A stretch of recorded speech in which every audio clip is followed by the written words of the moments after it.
much, Abigail. And it's so nice to have everyone join me today to kind of talk a little bit about what we have, particularly for Master Naturalists here at the Illinois Department of Natural Resources. So to get us started, what I'd like you to do is pick up your phone and scan this QR code, and you're going to come up with a question that is going to answer. And I'd like to see, and it's kind of an interesting question.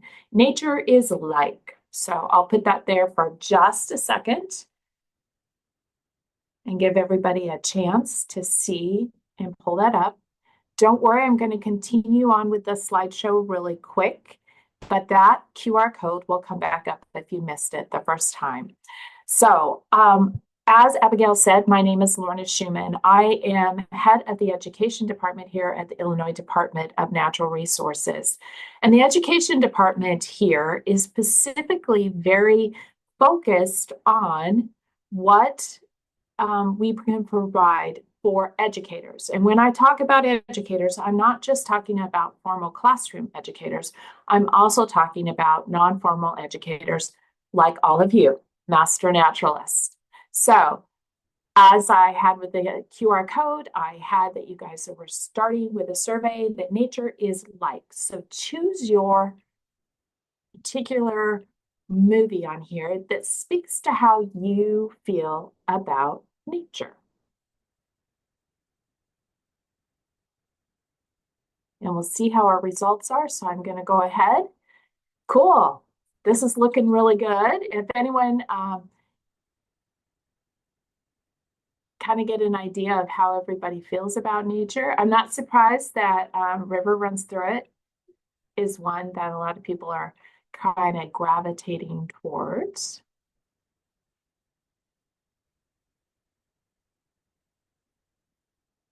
Wonderful. And I think we've kind of slowed on that. Oh, there's still a couple that just popped in.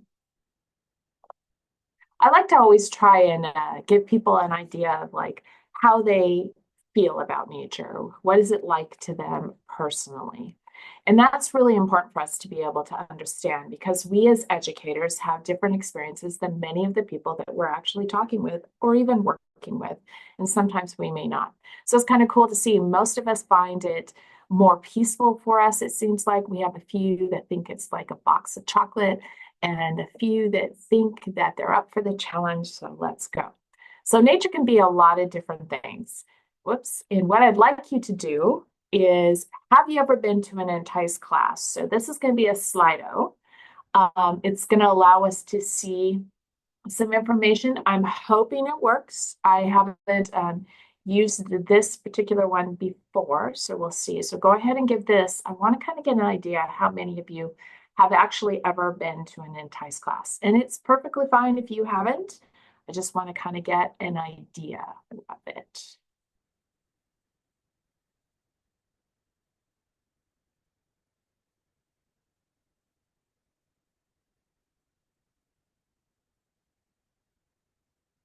Okay.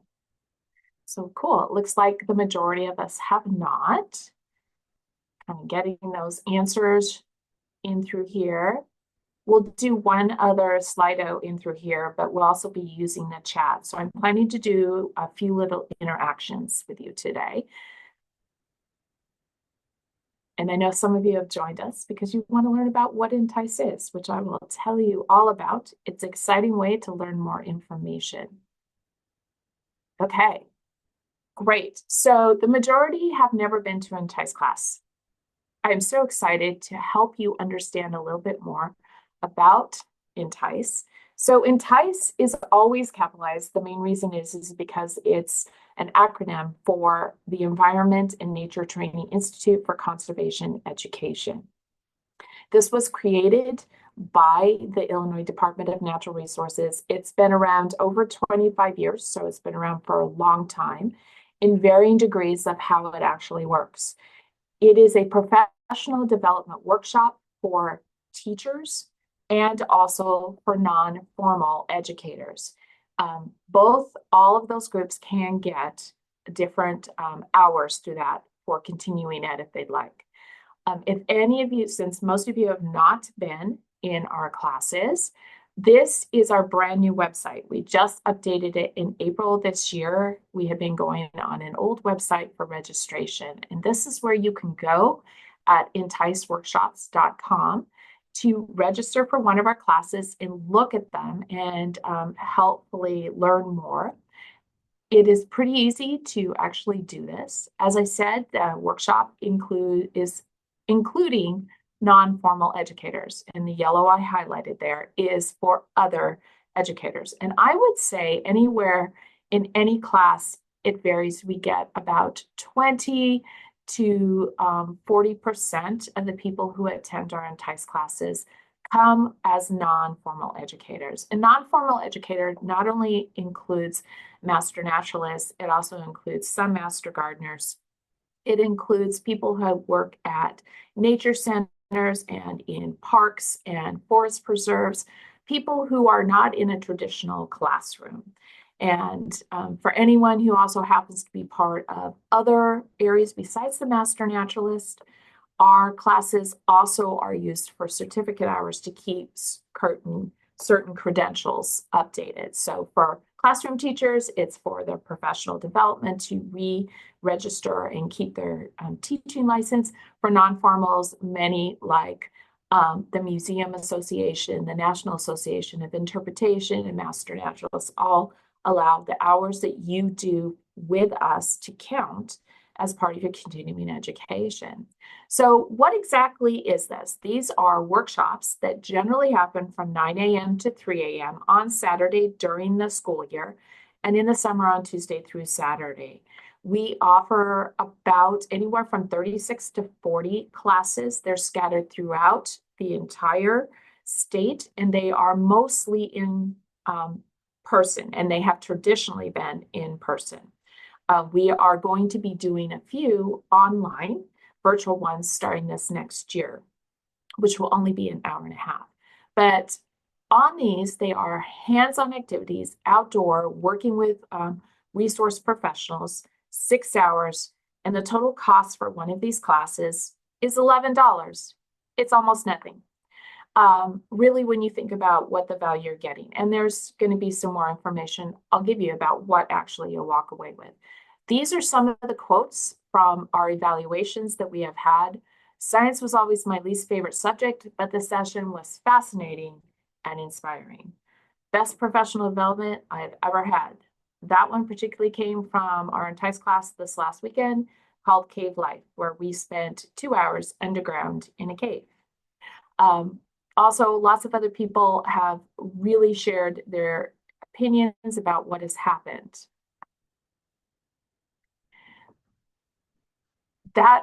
So that's a great question, Christine. I see that. I know it counts for continuing hours. Abigail, does it count for volunteer hours? I can speak to it. Yeah. So this is a example of a continuing education hours. When it comes to specifically for Master Naturalists, this definitely applies. For Master Gardeners, I would check with your local coordinator if they would count this. I'm sure they would want to make sure like it's some kind of like Master Gardener topic related or something that that local chapter might want to do. So consider that for MGs. For MNs, for sure, definitely for continuing education, because this is an instance in which you're gaining information as opposed to delivering information. Thank you, Abigail. I Yeah. appreciate it. So it is a really fun, interesting way. Our topics vary in lots of different ways. These are some of them. They're all ecology, nature, environmental-based topics. We do have some that also cross over and work with history and sociology. So there can be a basis for both of those, particularly Wild Illinois History is one that I'm thinking of that combines both our history in Illinois along with science together and incorporate them. So it's multidisciplinary in that way. Here's a couple of other classes that we also offer. So you can see the topics really vary. They can be handicapped accessible. We do make accessibility changes for people who can. And it depends on the class. And so I always send out an email that says, are there any special needs or considerations? So we can work out those needs and abilities ahead of time and make sure that we have you covered as into it. I think probably it kind of depends. Like we had Cave Life this last time. That one would have been really hard to make accessible in the afternoon when we were actually in the cave, because this was a wild cave that we were actually in. But others of them, we've been able to have people go with us part of the time. You can come for part of the day, which is where we're maybe inside instead of outside. If we know ahead of time, both myself and the instructors can all prepare for that. That is a great question about the deaf community. I'm not quite sure. We haven't had a request for that, but I think we could probably work to do that if we needed to. So a couple other things. We have over 200 different classes listed. So there's all different ones. Sometimes we repeat a few of them at different places, but they're never the same at any one place that you have. The total cost is $11. And what's cool about this is you pay $11 to come to the class, but you walk away with about $50 to $100 worth of materials that include books, manipulatives, things you can use. So if you're really looking for that really cool book that you might get that in this class. It kind of depends. Every class is different, but you get at least $50 to $100 worth of stuff. And I'm not talking about items that IDNR prints. These are above and beyond that. These are sometimes they're field guides that we have. Sometimes they're interesting books that talk about the topic. Others of them sometimes are kids' books. Sometimes they're bud boxes or little observation. We have given out some binoculars on some of our birding classes. So it really depends what is the class about and what do the people choose that they want you, the participant, to walk away with. So these are the classes that we have for the rest of this summer. As you can see, we have 3 of them for this summer that are already on a wait list. Our class size varies from about 10 to 25, depending on the space and the location where we're at. But you might recognize some of these wonderful places that we have. We're very fortunate to have some great partners who work with us, allow us either to use their space or help co-teach with us. And it varies as to what we are. We do have a wait list on several of our classes. We do invite people to sign up for the wait list, and about starting 2 weeks before a class, we can let you know if we think you're going to get in or not. And we always encourage people to communicate with us. We always get through usually the first few people on our wait list. Both Exploring Endangered Species, Black-crowned night herring at Lincoln Park Zoo, and the Wave Wildlife and STEM both have extensive wait lists on that one. So those ones might be a little harder. So what exactly is typical in an ENTICE class? So first off, there is no typical ENTICE class. Every workshop is very different because the topics are different and the sites are different. Oftentimes, even when we have within a 3-year period repeated a class at that site, information changes enough that there's new information. And a lot of times what it includes is science information. So we have a section that talks about the science of whatever we're talking about, whether it be about the animal, what's going on with it, maybe taxonomy. It might be talking about recent studies that are going on. We have activities that you can take and incorporate into your own teaching or own experience that you're doing. And we have field time where we spend time outdoors, either doing that. So let's take an example of some of our ENTICE classes that we've had. You see a few of them here. The one up over on the upper left-hand side is when we went out on boats to understand invasive carp. And we were actually in the side channel from the Illinois River, catching carp, weighing, measuring them, just like scientists do, and looking at carp up close so we can understand what they're like. In others of them, we've actually gone out and caught some butterflies or moths or other bugs that we're able to see and look at them up close so we can actually see what they look like, figure out how to identify them. Others we've done dipping, so for macroinvertebrates, sometimes even for salamander or frog eggs, depending on what the class is. And a lot of it, at least I would say at least 2 hours of the 6 hours are involved outdoors typically. Here's another couple of different ENTICE classes we've had. The one with the cage all the way to the left, that one was actually on a Mississippi River barge where we were throwing traps into the river as the barge was docked up, tied up to the dock, and pulling out what we could get out of there to see what actually was found right there in the water. We also look at different types of equipment that we use. So in the center top, what you see is we're using our radiotelemetry to understand how scientists study and follow and learn information about different species. That one particularly is done for our coyote tracks or our bobcat class. The lower section in the center, that's looking at pollinators and prairie plants and what are plants and what is a flower. The upper right-hand side, that's going into Illinois caverns from this last weekend. The lower side is actually looking at dissecting owl pellets. So there's a variety of different things that you can learn and see throughout this. It involves professionals who do this for a living, actually going out with us. Many of my staff are very well versed in some of these areas. And you can see that our classrooms aren't always typical areas that we have. Sometimes it's a big room like the barge picture you see up here. Other times it's actually in back areas of public areas. So sometimes we get to go to different public areas. So let's take a look at an ENTICE class and what it means. So I'm going to take you through a little mini piece of what ENTICE might look like from the way I can do it here with you virtually, because I can't take you necessarily outdoors with me. But what I'd like you to do is use your cell phone again and use one word to describe nature to you. This is going to show up in a word cloud. So go ahead and scan that for a moment.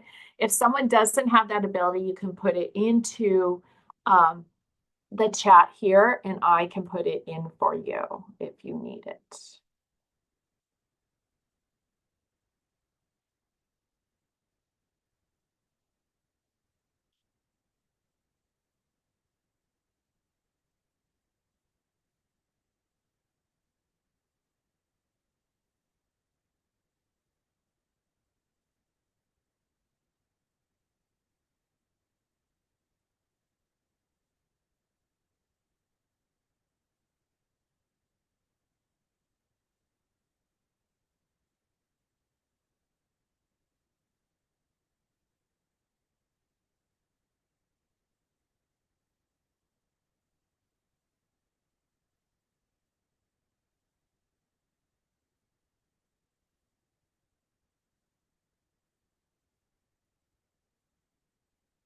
So we have a variety of words that we're offering in here that we have. I'm trying to catch up with all that you have in here too.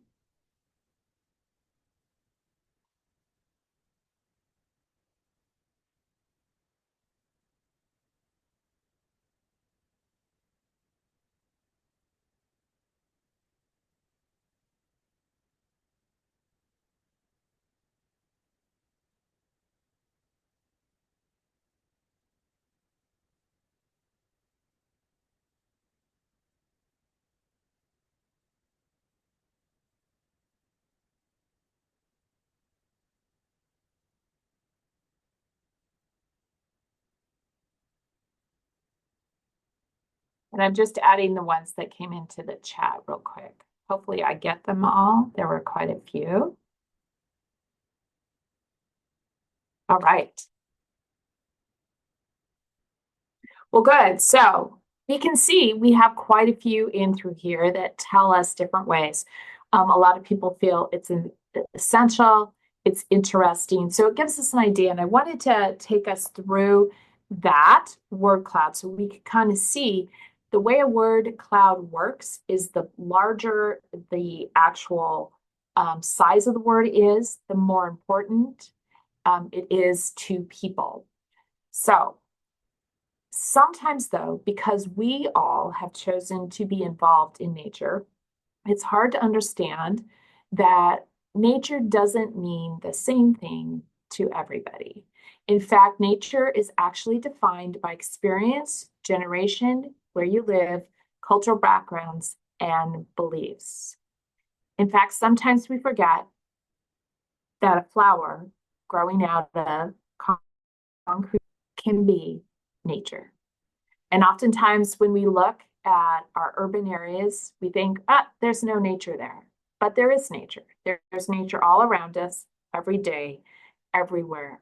And we need to kind of keep that in mind, especially when we are very much facing some issues, which I'm sure many of you are aware of, in dealing with our outdoor world, our nature, natural world. One of these was actually defined in 2005 by Richard Louv in his book, Last Child in the Woods. And he coined a phrase called nature deficit disorder, which now actually has some strong science behind it, showing that children today are not spending as much time outside, and that can be very, very discerning. In fact, this is what the science is actually saying about students and nature. Regular and safe access to nature is determined entirely by race, ethnicity, family income, identity, and ability. It's also by location. Parents and older adults particularly lament about children today have limited opportunities to experience nature. And parents say 8 to 12-year-olds spend 3 times as much time on computers and TV each week as compared to playing outside. A quarter of parents say contact with nature has improved their children's weight, their attention span, energy, anxiety, asthma, etc. So not a 7 out of 10 children would rather explore the woods and trees than play on neat-looking grass. And 8 out of 10 would like activities such as climbing trees and camping. And most non-white Americans consider the outdoors not safe. And so all those things are important for us to understand. It's also important for us to understand that children and many adults spend less than 10 minutes per day playing or being outside. That's concerning because if you don't spend time in places that you love or you care about, you won't save them for the future. And that doesn't bode well for what many of us consider very important and what we actually see as science showing us how important this is. So recently, Richard Louv actually stated that regarding the pandemic, that as tragic as it was, it helped to reconnect people to the outdoors because they didn't have other places to go. And many people reconnected. And in fact, what you see post-pandemic is people lamenting that they don't get the chance to be outdoors, that they really aren't doing that. What research shows us that how much time we at a minimum as people to be healthy should be is spending a minimum of 2 hours outside, 120 minutes per week. Altogether, it can be broken up into smaller amounts, but those are very important in order to help you. So one of the ways that you can do this is to really think about certain different topics and how to get people. So we're going to go through what is phonology and why it's important. So we're going to do a little interactive piece here where what I want you to do is in the chat, go ahead and put what time of year this is when I show you a picture. But here's the thing, you can't only say what time of year it is, you also have to give me the evidence that tells you what time of year it is. So what time of year is this?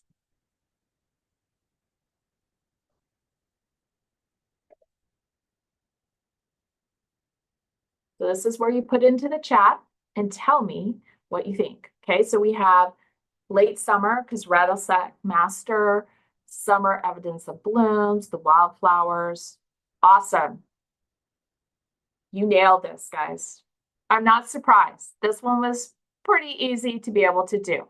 And as many said, you can see the rattlesnake master is in bloom. You can see various summer flowers because you know where they bloom. There's lots of different things. This is about July when this picture was taken. So let's try another one. What time of year is this?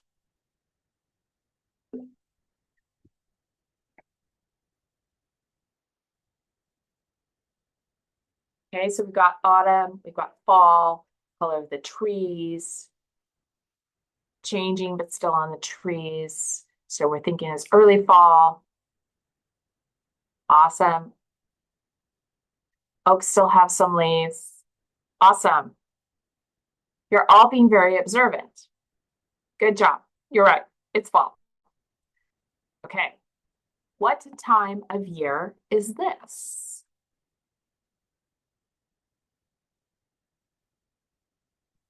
Yes, a lot of oak trees do keep their leaves on at least till January and sometimes others. Great. So what's your evidence that this is spring? Because this was actually taken in late March in the northern part of the state. Okay, buds, early spring blooms. So there's a little bit of vegetation starting to grow on the water. We can see the red buds in the far distance are just starting to get their flowers. Okay, we can see the buds on the tree right up here. We can see it's just starting to get green on the ground. So there's all this evidence that tells us. How about this one?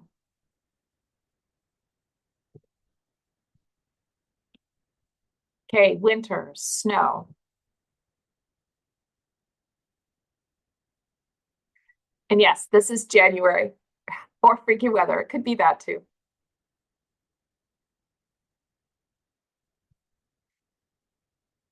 And yes, it could have actually been April, but it's not. It's actually January. So good job. All right. So the reason I took you through this is that all of these things tell us a time of year. We're in tune to this. So when I think about this, what is your first sign of spring? Go ahead and put that in the chat. When do you know it's spring? You walk out your door and you go, ah, I know it's spring because I just saw this, heard this, whatever it is. So go ahead and put that in. Flowers, snowdrops blooming, sounds of birds, warm winter days. Okay. Here's some of the birds. Yes, the red-winged blackbird. When I hear the red-winged blackbird, when I walk into my office in the morning the first time, I know spring has arrived. Greening up, smells different in the forest. Excellent. So here's the thing. We all can do this about every season and how we actually know this. So what sign tells us it's a different time of year? You instinctively know this by the signs in nature that you see. What we forget sometimes is that we don't know exactly how to tune into this. And this whole study is called phenology. It's the study of nature's timing. It is so familiar to us that we forgot that it's phenomenon. And that's one of the things, especially if you're working with school groups, is really important to help students understand this, because phenology is one of the best ways to actually study climate change. So, and it's so familiar to us that we don't see it as phenomena. And if any of you have spent time with school kids, you know that when the teachers are teaching, they're teaching to the NGSH, and it's all about phenomena. And so it's really important to kind of clue into that, because that's one of the best things to do. So what is phenology? It's the study and the timing of life cycle events in animals and plants. It's dealing with the flowering and the leafing out and the hibernation, the migration, the reproduction. It's the science of appearance, and it is observable, and it deals with change over time. The big question is, how do birds and animals and plants, all of these, actually know when to move? And so it's a combination of abiotic factors, so non-living factors, that change what causes the next phenophase. So when an animal or a plant moves from a bud to a flower on to full leaves on, each of those steps along there are called phenophases. And so it's important to understand those various phenophases. The abiotic factors that affect this are weather, dealing like what many of you noticed when I had you going through and defining and giving me evidence about those seasonal changes that we saw. It's about the seasons, the amount of direct sunlight that we're getting, the length in the daylight hours, and the location and the elevation. And so that's important also to understand is location and elevation. A lot of people don't always see that as having it, but that's also why you can stand here in Illinois, and if you're in Southern Illinois, you may be experiencing a different season than the rest of us coming up north as we move further north. Phenologists, the people who study this, yes, it's a real science, look for patterns in the timing of seasonal events. And they focus on abiotic factors and how plants and animals respond to them and record them. And what's really interesting is that we have some data just here in this country alone going back almost 200 years. And some of that is not where we obviously think about it. Think about how many of you have actually kept a journal, whether it be a nature journal or something else. You have documented different things in your journals related to phenology. Either you saw your first flower blooming today, or you saw the leaves change color, or you had your first frost. All of those are part of what's happening and make changes in our natural environment.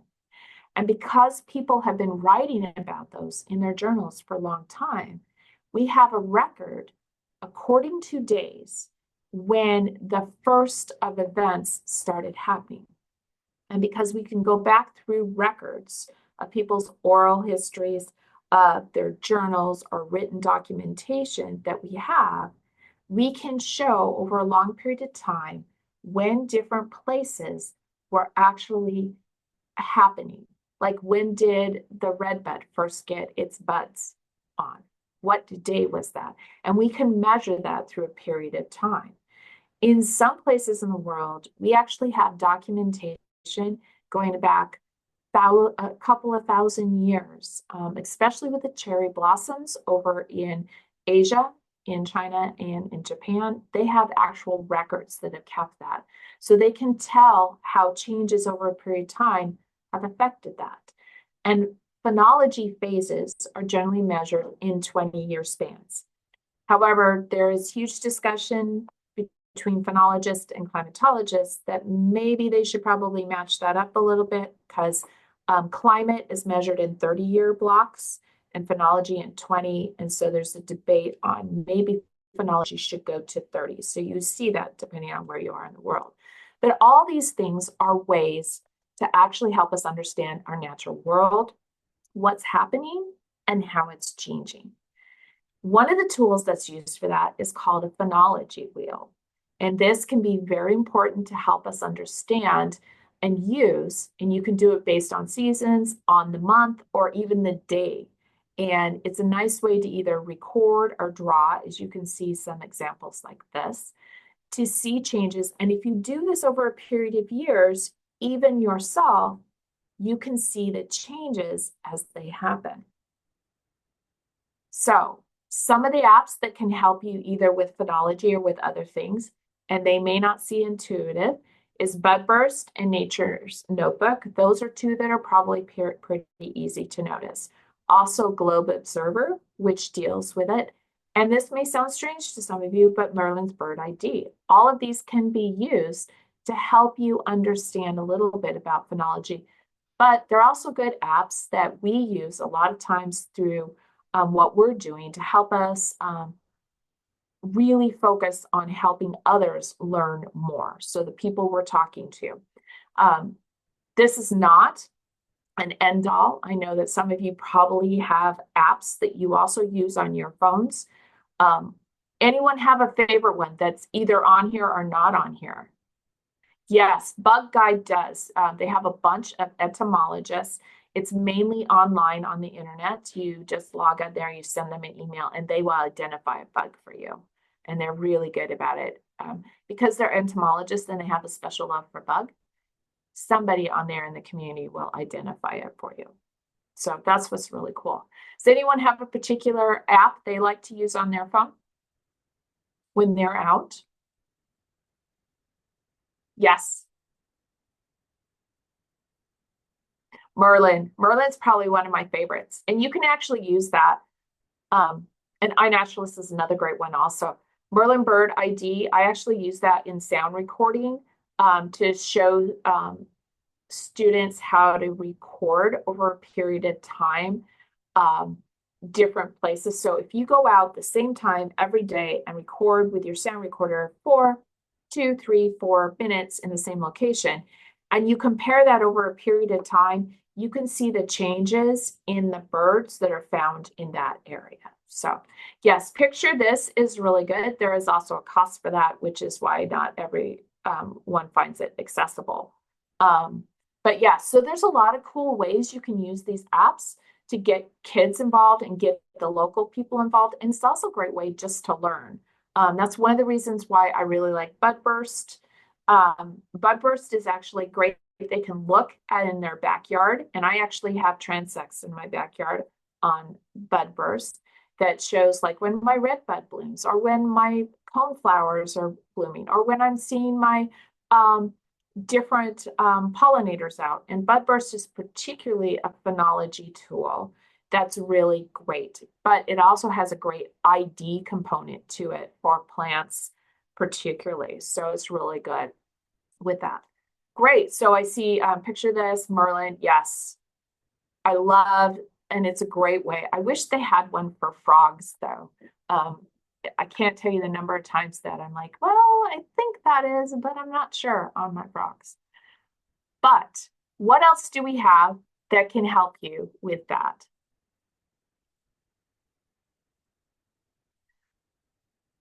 Mara, let's think about that. Let's put a pin in your question for right now and your comment that you have. I want to come back to that, okay? These resources are things that you can use wherever you are, okay? And just because people think they're educational, it doesn't mean that you as a master naturalist can't check these out and use these. We have 11 trunks and 3 backpacks that are spread throughout the state, okay? So you can see these 2 that we have here. One is the aquatics one, and the other one is our pollinator one. We also have one on mammals. All of those, we have different host sites, and some of the places that you may volunteer at may actually be a host site, and you can use that in your programming. We just ask you fill out the paperwork so that we can count the numbers so we continue to get money to update those. But you can use these trunks. They're just a big tub. For the most part, the 2 packs are a backpack, and one is a field trip, one is a tree health kit, and the other is the frogs and amphibians. So those are all ones that you can check out from various locations. You go to our website and you click on trunks, and then you choose which trunk you're in, and it lists every place by county that has that trunk. You choose the place closest to you and you just connect with them and check it out. So you might be surprised. Some of them might be at places where you're volunteering.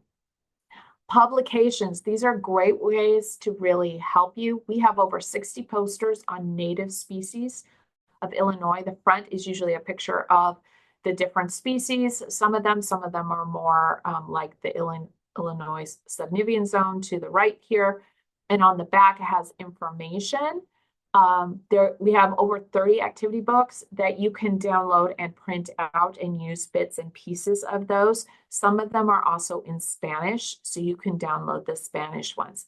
I don't have all of them still in print, as in hard copies of them, but you are welcome to print any of the activity guides, activity books, or the activity sheets that we have.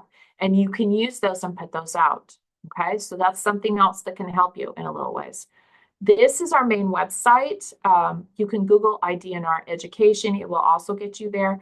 The icons on here, the titles of them stay the same, but the pictures change based on the season, so we move it around a lot. There's lots of information in here. If you need information about certain species, look at Wild About pages. We have almost all the invertebrates. We're missing just a few that are native to Illinois in there, and it gives you information about it. You can also go by species search also. New this month is actually our email listserv where I send out. So if you don't want to be on the newsletter, you can just go to New This Month and see what's new. It lists the Entice classes. It lists what's new and coming out. So like we just updated our raptor poster. It's brand new. The month before we just updated our insect poster. They're bright. They're very flashy in color. And so that way you get to know what's new on with us. Also, if your teachers are looking to come to your site, we offer field trip grants, and we also have schoolyard action habitat grants. So all these things are things that you can have. So the images that IDNR has, if you're using our stuff, yes, you can use them in your teaching events. You cannot take one of our pictures that has a copyright on it and use it in your program separate from our stuff. And the main reason is we actually paid for that. That's a professional photographer's work we paid for, and they charge for that. You can always email us if you want to reach out to the photographer and ask if you can use their photo individually separate from our stuff. Yes, you can get your posters, you can get all of that. If you're having trouble with that, just email us and we're more than happy to help you get that, okay? So here's something else you can do. If you have not, which the majority of you not, taken an Entice class and you are intrigued, we are offering you through this today to register for a free workshop on us.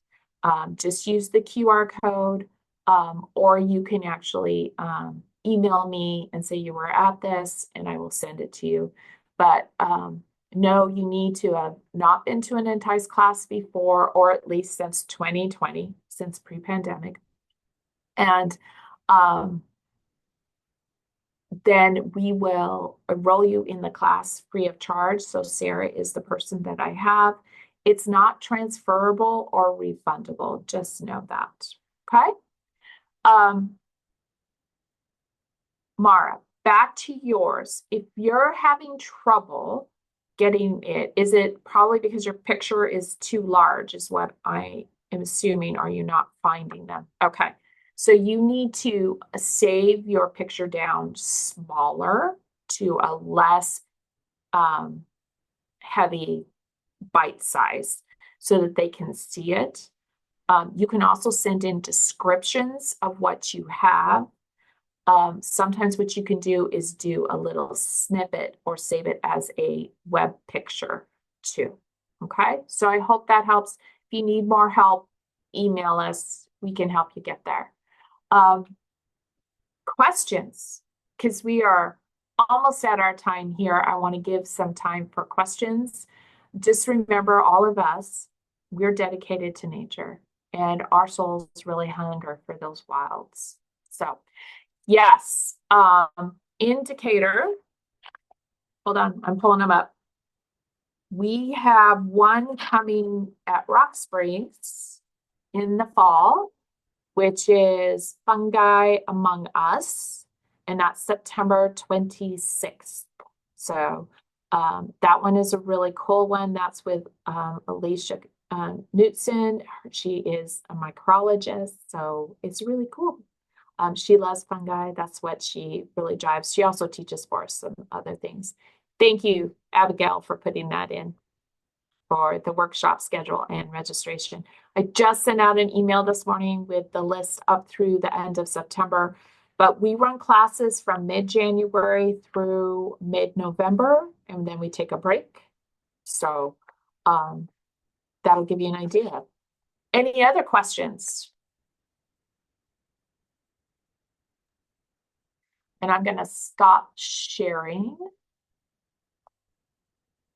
Awesome. And my camera. The only other thing I was going to add is in my monthly newsletters out to volunteers, I also include the list of the upcoming ones for that month in particular. So keep an eye out for that. I always put like the full schedule, but at least from like the 15th of that month to the 15th of the next month, if not like a couple days after, I always put in here are the ones that are coming up. So I literally was just making the list for July, which is there's one in Chicago, there's one in Springfield, one in Zion around Illinois Beach State Park, Edwardsville, and Warrenville. So if you hear that, then that's a great option. And we do have a lot of different ones. I'll give you a preview of some of the ones for 2027. We have not uploaded them yet. If it quacks like a duck, it's a duck, or is it? So we're going to be looking at ducks. We have another one called A Sculp is a Sculp, which is about sculps and bluebills. We're going to have one on weather, climate, and climate change. I'm trying to remember all the ones that we're doing. We're doing Illinois Summer Nights programs.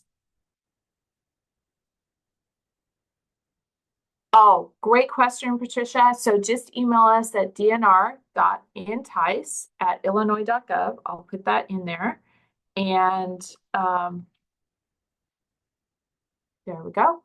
That's our general Entice email box, and we put topics on there. Please know all of our 2027 ones are full right now.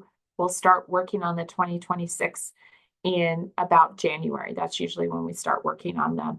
We always listen to what people are interested in and try and do that. We were able to get a very special grant this next year that will last for 2 years. And so we'll be able to do some tree stuff over the next 2 years. So we have approximately 8 tree entice classes scheduled over the next 2 years. So if you wanted to learn more about trees, come join us also.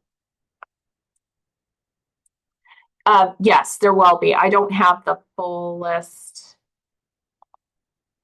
totally nailed out. There's some at Rock Springs. I'm looking over the list really quick to see.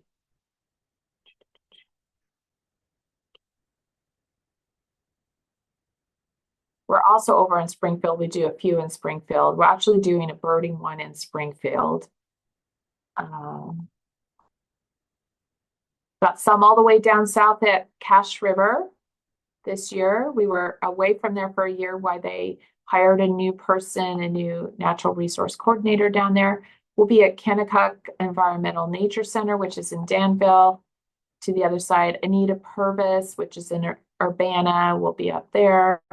So we are expanding some of our sites that we have and the locations that we go. It took us a while to get another person hired. We have that person hired. And so we're very excited to be able to do that. So okay. We are working to get up to Northern Illinois. So keep your fingers crossed. We're looking for good places. So if anyone has a good outdoor place that also has an indoor space to meet over in the far western part of Illinois.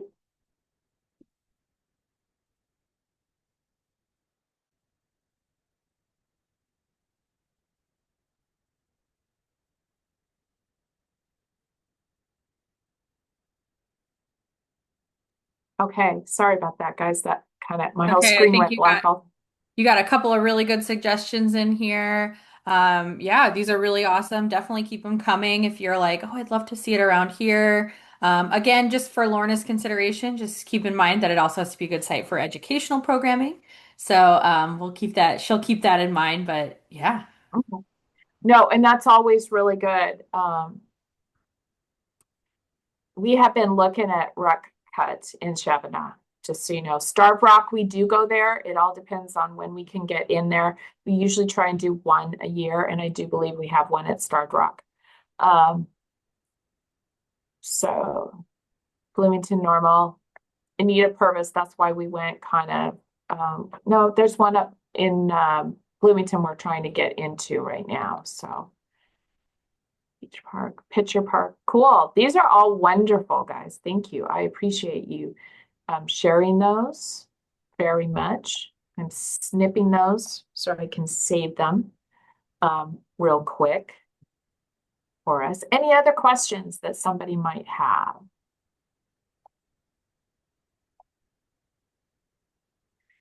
And please know you can always reach out to me. I'm always available to answer questions. You can use the Entice one that I just put out there, or you can email me directly. So, okay. Wonderful. Thank you And so thank much, you. Lorna. Thank you for inviting me to come and speak. And I hope everyone has a wonderful summer. Yeah.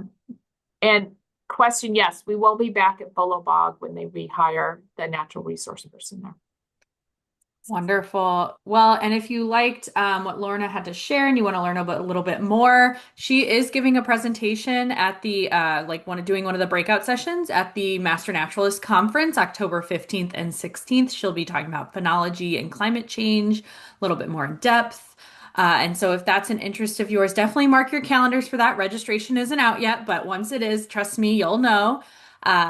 So yeah, and look forward to emails the 15th of every month from me. Those include the IDNR Entice things. And Lorna, thank you again for sharing all of those resources from IDNR. I know when I was up in Cook County facilitating that program, I had many master naturalists who the IDNR trunks were like a beloved resource for them. So I always want to see them used because there's such a great option for our group to provide that natural resource education out to the public. So.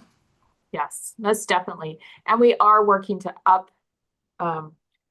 upgrade them and revamp them a little bit so that they're more timely than they are right now. But So. all right. Um, awesome. Well, the only thing I wanted to add is I added in the chat like the a couple's options up that say the Master Naturalist Continuing Education webinar suggestions. If you have a really good idea for what you would like to see, I always want to hear it. I can't guarantee it'll happen, but I can guarantee I'll read it and I will take it into consideration for sure. So definitely send any suggestions your way. And then the last thing I'm sharing is next month, instead of one of our monthly webinar series, I don't want to do competing programming. One of the natural resources educators in Southern Illinois is offering a grasses at a glance or grass identification webinar series in which she'll go deep in depth into like 3 days of of identification of grasses. So definitely take a look at that. Register if you're interested or you want notifications about it. She's a really wonderful educator, and she'll also be doing Grass ID at the conference as well. So if you are looking to like hone those skills before the conference and then you want to see her in person, feel free. So thank you everybody for taking the time today. And I hope you all have a wonderful rest of your day and enjoy this hopefully cooler and breezier weather that you all are experiencing, that I am experiencing right now in northeastern Illinois. So bye, everybody.